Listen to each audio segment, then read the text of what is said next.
My name is Tim Hall, Technical Development Manager at Blue Logic. Had a small technology failure there, but we've got over that now, so great, and thank you for joining us this morning. We've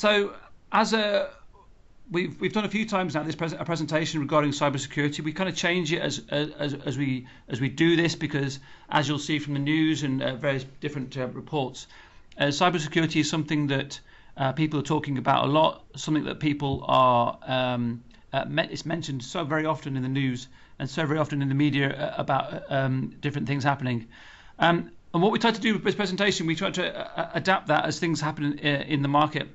And one of the things we're going to start with just now is just to kind of put some information around the different types of attacks or different types of things that can happen to your business. This first couple of slides just to kind of detail some of those things, just to maybe put some information around terms that you may have heard around technologies. So the first thing is malware. Malware is literally a piece of software that gets maliciously placed on a PC or on a device, and that software either causes a problem in that device, i.e. sort of a viral infection, or it might be used by a hacker as part of what's called a botnet. And a botnet basically is a group of infected computers that, when they act together, they form essentially like a big computer to coordinate attacks against other targets. That'll become relevant in a second when I go on to the next slide. The other thing you may have heard a lot about is ransomware. So ransomware is exactly as it says. It's software that gets installed maliciously, either by clicking on a link that installs software, or an email that's got hidden code behind it, or even a PDF sometimes that has got hidden links within it. And that ransomware installs a piece of software on your PCs. It encrypts the data on that PC, and then demands a ransom from the user to give you the key to unencrypt your data. As you can tell, that's obviously causes quite a lot of distress, quite a lot of heartache, and quite a lot of disruption to businesses. And the demand for ransom isn't in terms of dollars or money. It normally is in terms of bitcoins. And again, a term you may have heard of. A bitcoin is essentially an internet currency that is used or favored by attackers to via various banks and means extort money, and it's less traceable than actual hard currency, say dollars or pounds. So the next slide kind of gives three more terms that you may well heard and may well come up later on in the presentation.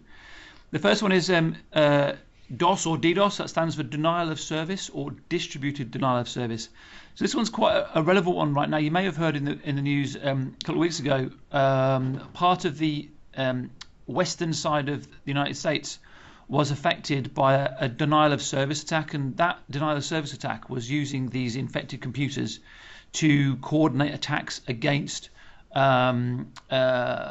targets which control the internet or run the internet. In that particular occasion, it was around a system that your computer or anybody's computer in that area would use to find the addresses of other websites. So, for example, when you type in www.bbc.co.uk, that then gets translated to an address, and that address is essentially in a big directory. And if the computers aren't available that give your computer that information, then you can't find that website. So it affected people like Facebook, Twitter, and various banks and so forth. Phishing or spearfishing. So this one is probably the most one that people know about the most. So this is kind of your spam email, the spam email asking for information, the emails that purport to be from the bank to get you to click on a link to go and check your card details or check your login details, or it might be an email from purporting to be from a delivery company to check the progress of your parcel. And these have become more sophisticated over recent years. So with the rise of things like LinkedIn and being able to understand how people are connected together, more targeted attacks are coming through now, which kind of which we'll come on to later on. And it means that people can be more specific, and the email that comes through appears to be from legitimate sources. So that's kind of the spear phishing. So rather than being a random sort of spear phishing, hoping you're going to catch something, spear phishing is a more targeted, more directed attack. And finally, card fraud. So again, we've seen some issues in the past couple of days with Tesco Bank. We're not really sure right now as where that attack came from or how it happened. That information isn't available yet. But again, card fraud and things like that are all linked to cybercrime, and in essence, not only disrupting business, but disrupting the transactions and the card payments of that business. So what is it we're trying to protect? What we're trying to protect in our cybercrime and our cybersecurity standpoint? Some ideas there. We've got the actual core data, so that's your files, your folders, your Word documents, and so forth. You've got your email. Obviously, we need to put some protection around that against spearfishing and so forth. Databases, CRM. These are things that obviously where you hold intellectual property that the business relies on to do its day-to-day work. But obviously it needs to be protected. You may hold information there that's sensitive. You may hold information there that is it's personal to people, and therefore if it got out into the wider world, you'd be held liable for that. And we'll come on to the kind of data protection rules a bit later on, but very much around protecting your data. But of course, we also need to protect the money, as we said before, reputation, brand, and all the intellectual property owned by the business. And there's quite a lot of people talking about reputation and brand these days, not necessarily just about low level kind of I've had 45 PCs hacked. It's about what does that say about my business? What does that say about my brand? What am I doing to protect that information and my business awareness? So just thinking about the malware section right at the beginning of those things we can talk about. BlueLogic partner up with Dell SonicWall. And they do an annual threat protection report every year. And this one was published in April of this year.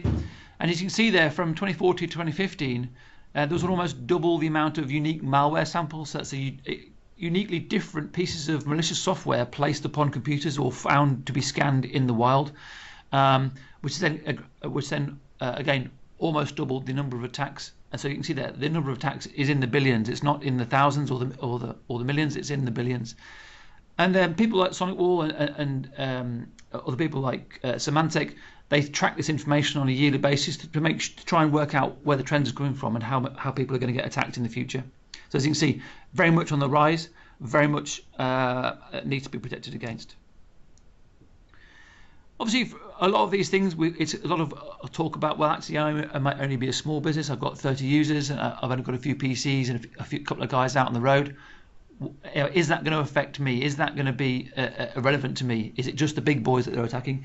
And the answer is no. We at BlueLogic deal with these types of infections in our customer base on a weekly basis.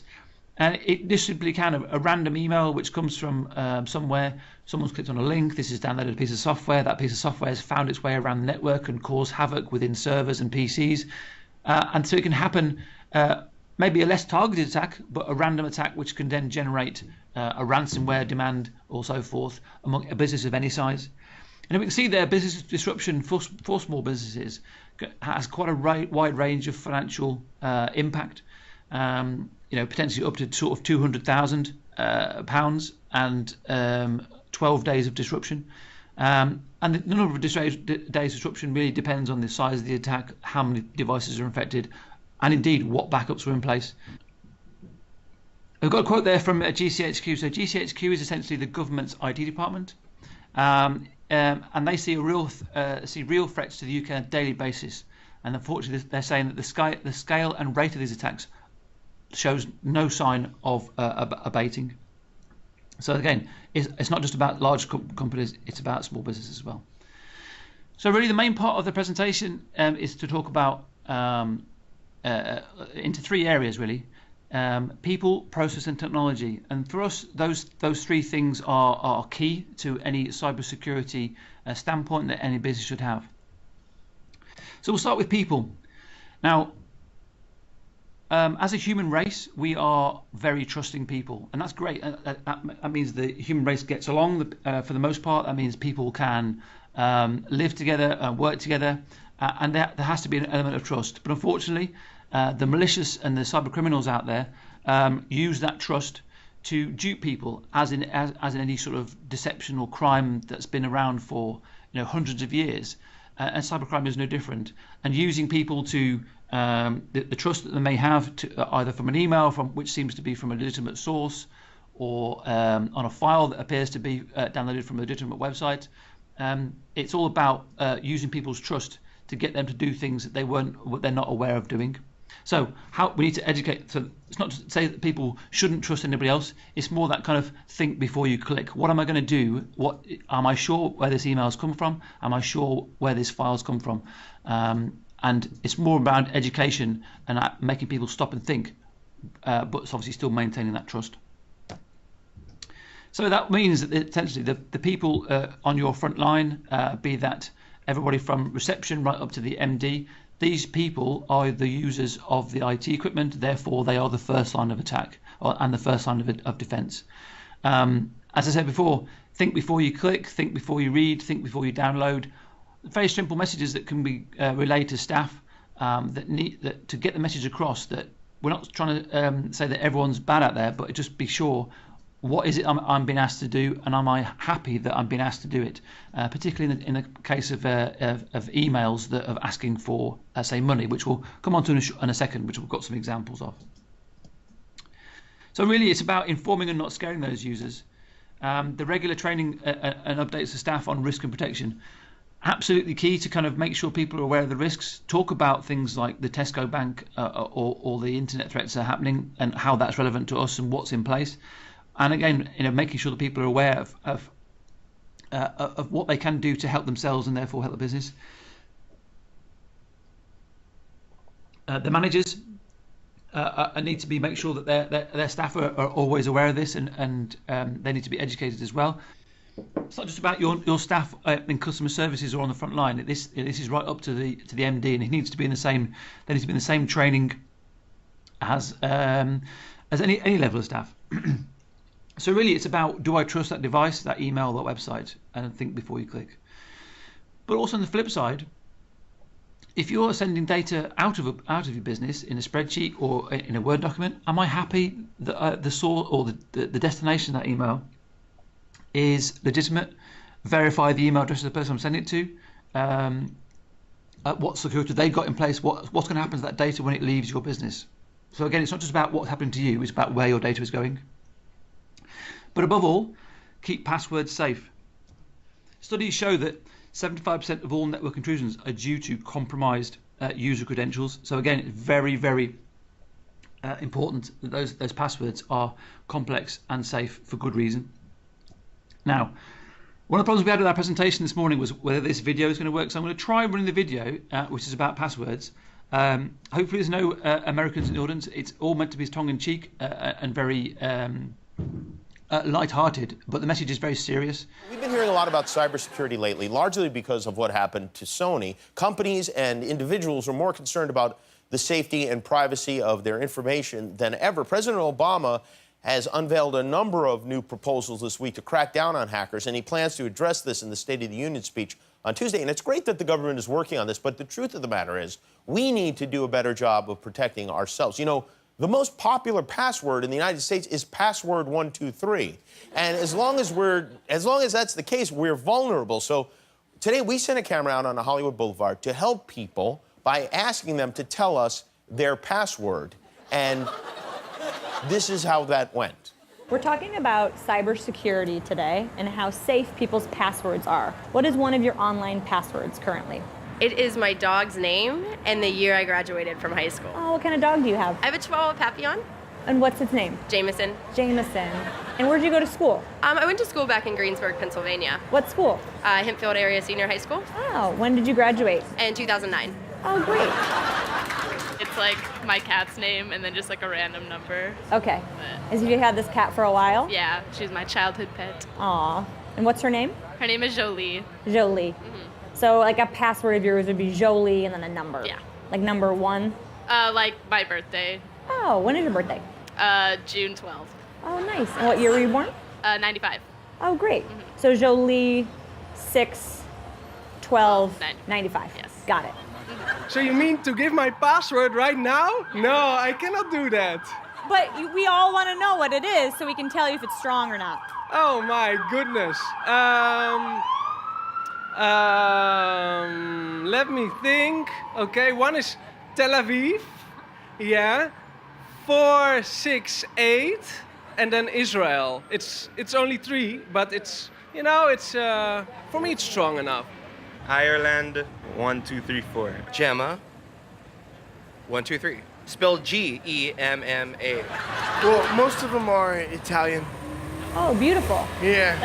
Like what's a good Italian password? My grandma's name. What's your grandma's name? Maria. Maria. So Maria is your password?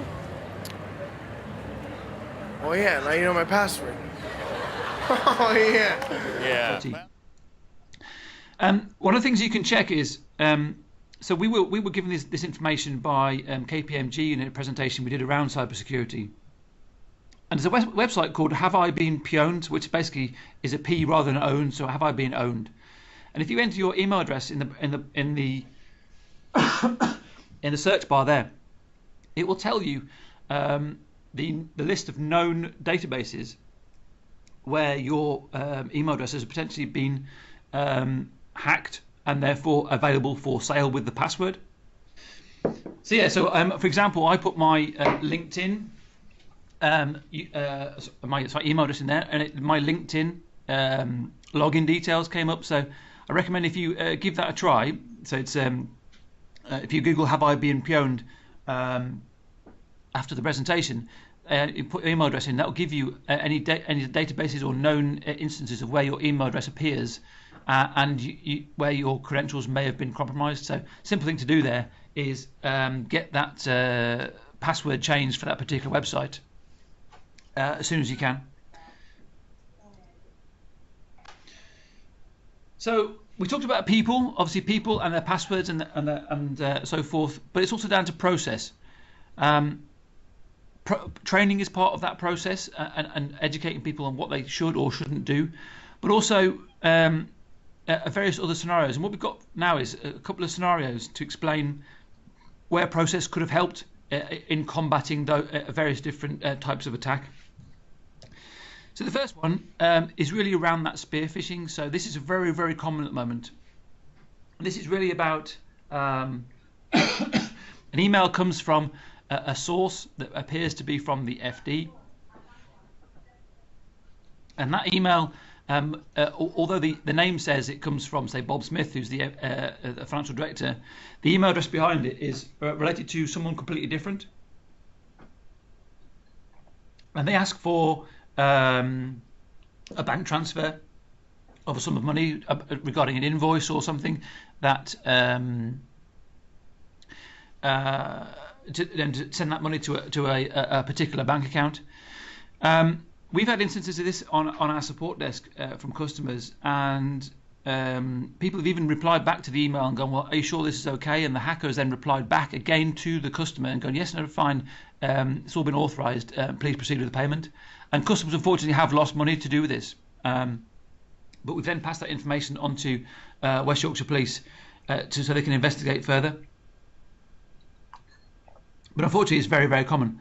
So really, it's a case there is, any emails around which ask for money, or any emails which ask for any transfers, any of that kind, should be queried and checked with the person, rather than just taking the strength of one email to do a money transfer in that way.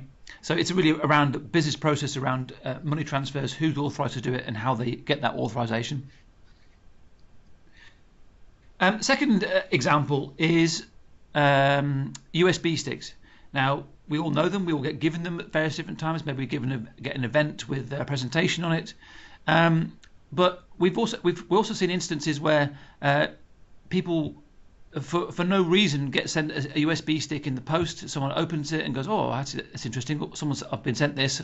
I wonder what's on it." And as soon as they insert that into their PC, that then installs an infection, and even though they might be legitimately looking at a presentation about some information or not really sure where it's from, they've been infected. So it's governance and security around what people do with this type of devices. Do they have to go to a nominated person first to get scanned? Do people have their USB ports locked down predominantly, so that not everyone is allowed to install these type of devices? But really to lock down and make sure that the number of times it's going to happen, or the possibility of this happening, is kept to an absolute minimum.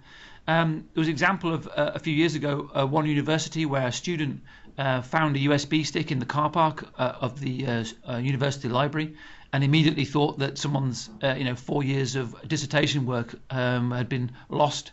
So they put that into their laptop, had a look at the information on there, but in so doing, that infection lost the university money for halls of residence payments for around 9 months, and that money was diverted elsewhere. So it can have quite a big effect. The next example of the four is unsecured Wi-Fi. Really, it's a case of, this is more about, around those guys who are remote users or travel. What Wi-Fi they're using. Free Wi-Fi isn't necessarily secure Wi-Fi. If you've got to put a password in, or you've got to put some kind of key in, great, that's a good start. But we've seen instances, or there's been instances where a hacker will set up a similar type network just using a laptop in the local vicinity, and then the information that passes through the laptop and then out onto the internet, whilst they do appear to still get onto the internet, any transactions that they do, or any maybe banking or passwords that get entered into websites while they're on the Wi-Fi will then get collected and used against those websites. So it's a simple thing, really. Sometimes you might see say they've gone to McDonald's, for example, which is a classic kind of, let's just hop on the Wi-Fi at McDonald's. But is there a McDonald's One Wi-Fi available? So actually, that doesn't seem normal, but maybe they've added an extra one. It's not likely. That's more likely to be a malicious Wi-Fi network that could result in the loss of data. So it's really around policies and procedures around those remote users and how they work and what they do and don't connect to. And the final example is, we're going to meet Alison. So Alison is a fantastic asset. Alison's been working on the spreadsheet for the figures for weeks and weeks and weeks, and it's got to the deadline, but it's sort of, deadline's Monday, it's Friday, but she says, I've got a bit more work to do. What I'm going to do is I'm going to send that information home, I'm going to work on it at home and over the weekend, and then get it ready for Monday for when we need it. Great. You think Alison's doing a great job there. We absolutely love that. The thing is, though, Alison doesn't normally work remotely, so she doesn't use a corporate laptop. So she sends the information to a home PC on a home email address. It's a big spreadsheet. It's got a lot of information in it. She works on it and she sends it back. Now, on the face of it, that doesn't seem to be a cybersecurity issue, but actually now we've got a company document on a PC we have no control over, in an email address that we have no access to, and again no control over. So it's not that Alison was doing anything malicious, but by doing so, the data has leaked out of the company, and we have no control of where it is now. So there's various means and methods we can do to cover this, which I'll come on to in the next section. So on the face of it, not a bad thing, but actually we need, in order to control data and control access to data, we need to know where all our data is at any one time. So as you can see, there's various different policies and procedures that would have mitigated some of these circumstances. So things like web access policies, how we handle data, maybe password policy, device policy, and terms and conditions for people who have different devices and how they operate. But again, it's all about knowing where your data is. So what's the process of saving data, making sure people save data in the right places, and enforcing those policies and procedures around the business. So again, something to consider. So the final part of the presentation, as you expect from a technology business, is about the technology that we can use to cover off some of these issues. What we're going to do is we're going to kind of start from the bottom up there. So we start with the data, go through devices, permissions, antivirus, and firewall, and then out onto the outside the firewall into the cloud. And we'll go through each of those different sections and just cover off them and talk about them in turn. So data, any talk about data, business data has to start with backups. The first thing that we'll do when they audit a new customer, the first thing they ask is, where are your backups? Where's your data stored? Where are you storing those backups to get recovery from? Cybersecurity, at the end of the day, yes, we can put a bunch of fancy technology in place and mobile device security and all got different kinds of things.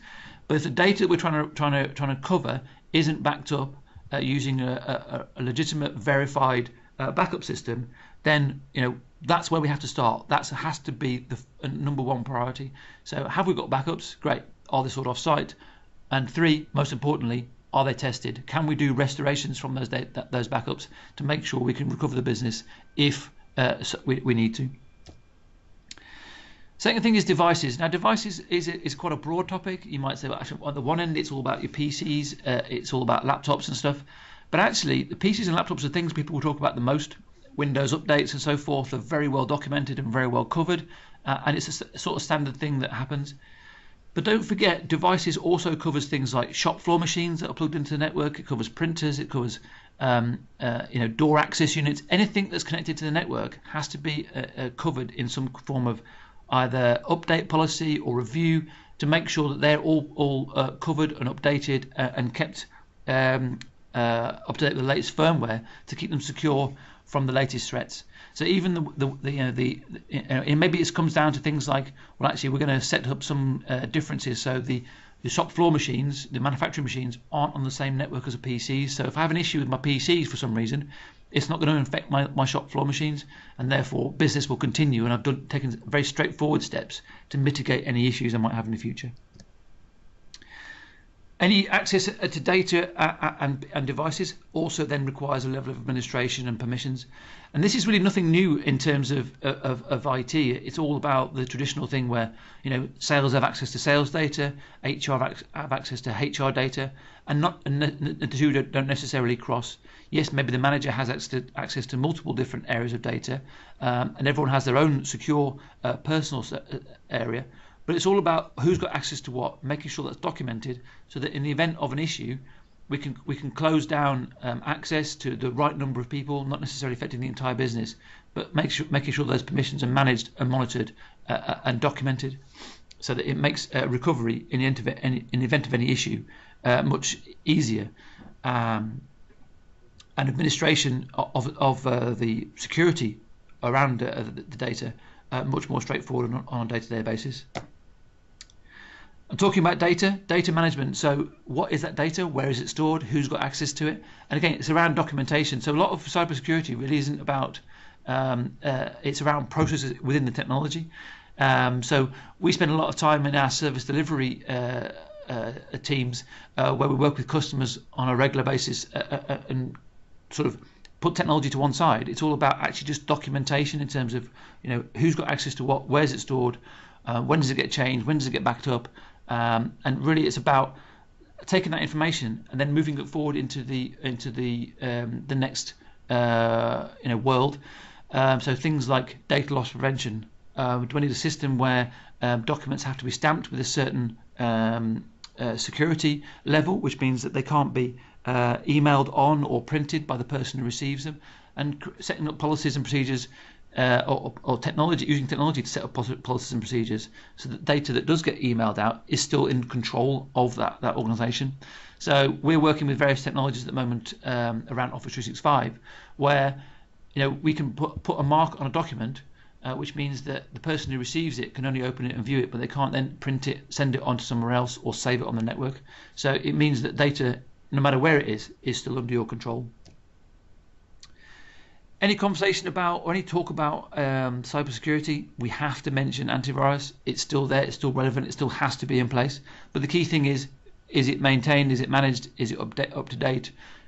Who's rolling out the latest version of software, not just the latest version of the signatures, and making sure that those things are in place and it's, again, documented, managed, and being kept up to date. One of the things we talk about a lot with our customers is firewalls. Now the firewall really is something that people have talked about for a long time. Yes, everyone knows they need one, and really the rule of thumb is the most expensive firewall that you can afford is the one you should buy. The reason for that is a firewall these days isn't just about saying actually this is allowed access to that, or I'm allowing my users in to do certain work. It's about what is happening to the data as it goes over the firewall. How is it being scanned? How is it being looked at? And really the latest modern version of firewalls is something called a Unified Threat Management device, or UTM device. And these are devices that allow us to scan inside data and inside packets and cover off most of the eventualities around where data may come from and how it's going to be, how malicious data might try and enter your network. These UTM devices are also kept up to date, because they're managed and monitored in the same way as antivirus, the signatures and the information that keeps them up to date is downloaded to them on a daily basis. So as a new threats come out, the unified threat device is kept up to date. So it becomes not just a firewall in terms of a rule-based device. It very much becomes a sort of a managed, monitored, maintained, and all-encompassing threat management device. So we talk about this a lot with the customers because we see a lot of customers see benefit by having a device like this and mitigating a lot of the risks they may have had with a lesser device covering the network. One of the technologies that's covered in those unified threat devices is something called DPI-SSL, and really this is around one of the newer technologies that people have used to secure websites. So you might have seen in your browser, you've got a padlock next to the web address. That padlock means that the website has bought a certificate, an SSL certificate, and which basically means that the traffic that when you connect to the website, the information that goes between your PC and that website is encrypted, which is great. So that's exactly what you need for a banking website. It's exactly what you need for those secure portals that you log on to do various different transactions. So, for example, Amazon would have one. Amazon have that on their payment section. The problem is now this is being used by criminals. So they'll then secure websites that are malicious, which means that the information, or if you go to a legitimate website and they have embedded code in that website, then the traffic is encrypted down to your PC, so the firewall can't scan that information as it goes through it. So DPI-SSL gets around that by effectively decrypting the information and then re-encrypting it once it's checked inside it. So a newer technology, something that we talk about now very much because most websites are now getting certificates added to them. So the more certificates are out there, the more that we need this technology to make sure we can look inside all data to get that information and make sure that the data is secure. At the bottom there, I was just talking about a Yahoo incident that happened. So the Yahoo website, as some of you may use that, it had an advert on one of its sort of sidebars, and that advert was actually put there by some malicious people, and because people clicked on it, it's basically called malvertising. It's basically a malicious advert. But in clicking on that advert, it downloaded a piece of malware to that person's computer, and the estimate is that 900 million clicks happened on that advert, and therefore potentially that number of pieces of malware were downloaded. Obviously, therefore, increasing the likelihood of issue and attack from those PCs. So, and that was all covered by an SSL certificate, and therefore, for a lot of devices, not being able to be scanned. So, it really is protecting those people from clicking on adverts that that's a good deal. Let me click on that, but unfortunately, it was malicious. So, talking about the phishing and the spearfishing. A good anti-spam product in front of your mail system is key to preventing a lot of those attacks and a lot of those malicious emails and the spam that comes through. Something we talked about for many times, and I'm sure everyone's aware of anti-spam. Our sort of standpoint from a logic point of view is that anti-spam should be a service that you buy but delivered from the cloud.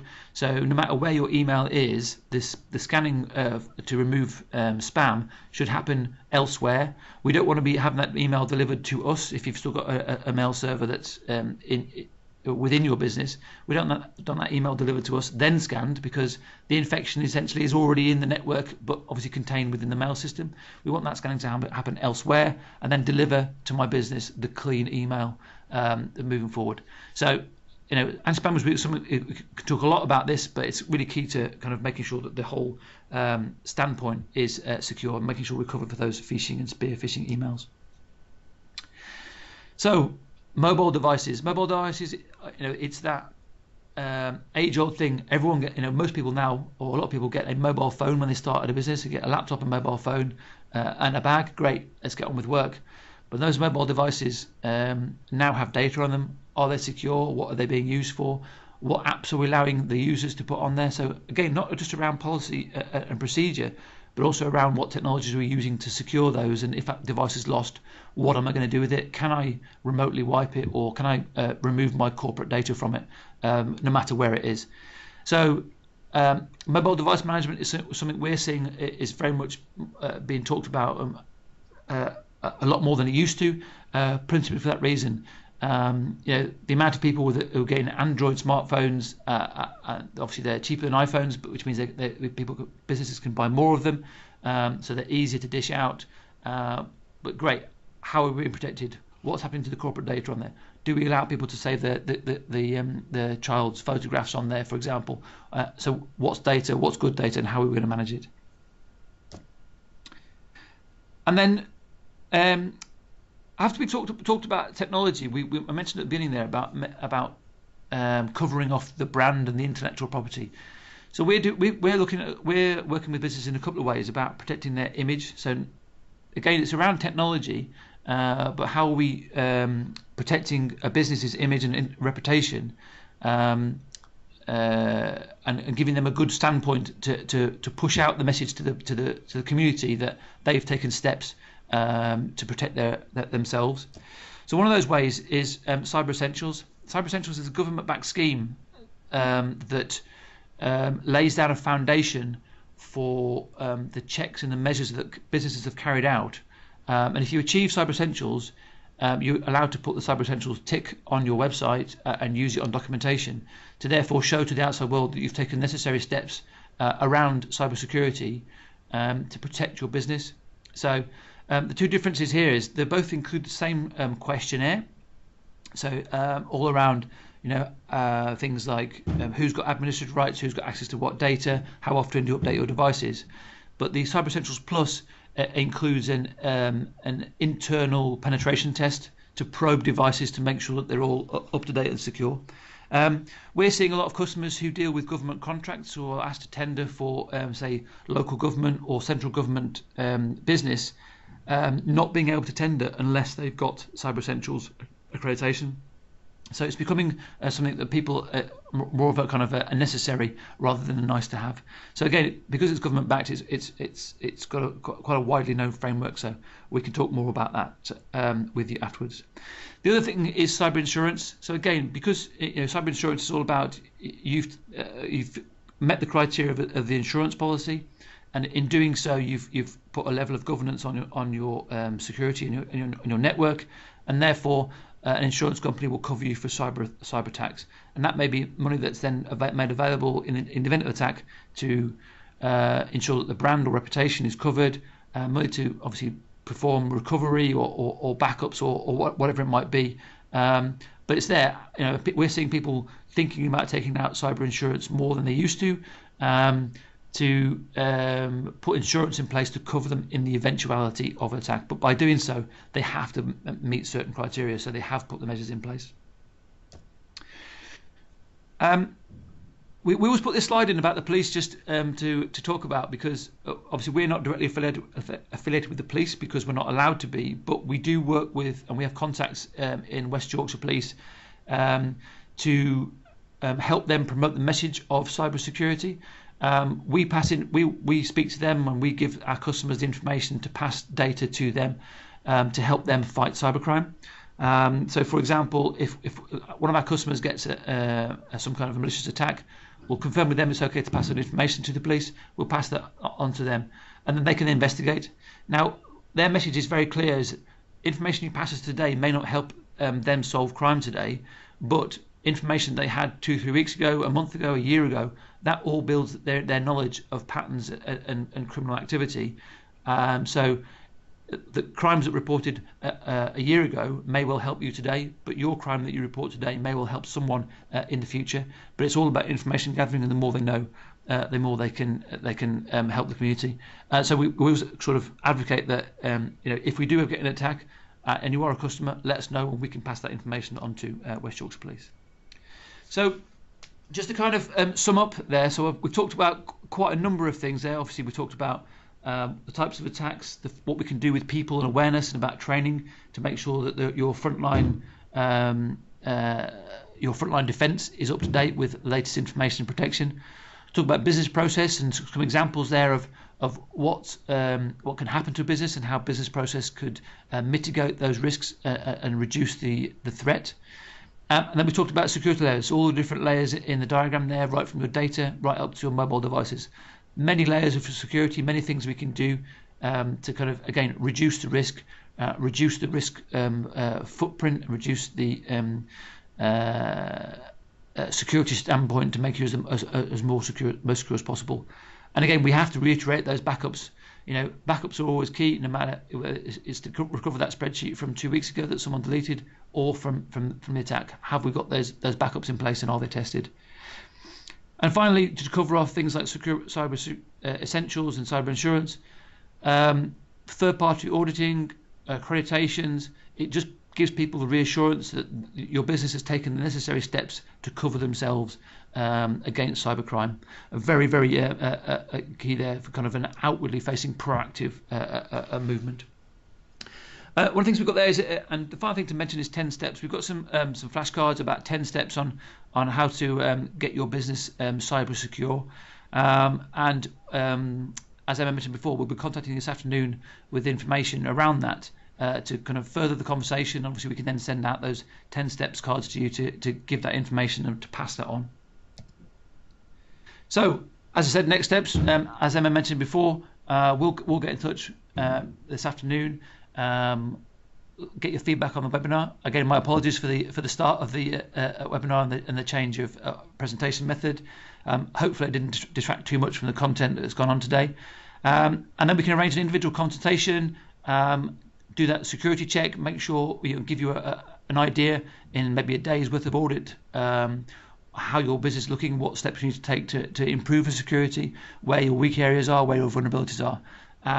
And it's a great way of kind of giving you peace of mind to go, actually, you know what, it's not too bad, I've just got to fix these couple of areas, or, right, we've got a few things to do here, what can we do, what steps can we put in place to get those issues resolved. So yeah, we'll be in touch this afternoon to do that. And great, so again, thank you very much for listening, I hope that was useful.